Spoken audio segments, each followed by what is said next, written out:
এটা ছিল মহালয়ার দিন। দুজনে মিলে প্ল্যান করলাম যে আজ বড়মার বাড়ি যাব বড়মাকে পুজো দেওয়ার উদ্দেশ্যে। সেই জন্য দুজনে মিলে স্নান করে রেডি হয়ে বেরিয়ে পড়লাম বড়মার বাড়ির উদ্দেশ্যে। আমার বাড়ির থেকে নৈহাটির বড়মার বাড়ি যেতে সময় লাগে 45 মিনিট, তাই গাড়ি নিয়ে দুজনে মিলে চলে গেলাম বড়মার বাড়ি। কিন্তু ওখানে গিয়ে দেখলাম যেমন ভিড় আর তেমন রৌদ্র, কিন্তু তবুও বড়মার নাম করে ওখানে চলে গেলাম। আর বড়মার কাছে যেতে আমার খুব ভালো লাগে। মনের মধ্যে যত অশান্তি থাকুক না কেন, বড়মার কাছে গেলে আমার সমস্ত অশান্তি ঠিক হয়ে যায়, এক নিমিষে মনটা শান্ত হয়ে যায়। তারপরে বাটা নিয়ে দুজনে মিলে লাইনে দাঁড়িয়ে পড়লাম।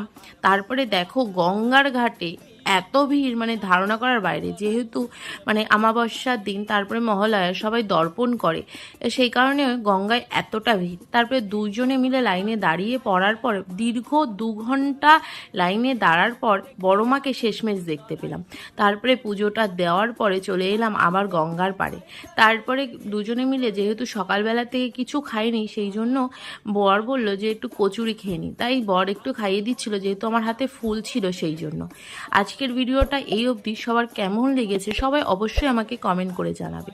দেখা হচ্ছে নেক্সট ভিডিওতে। সবাই ভালো থেকো, সুস্থ থেকো।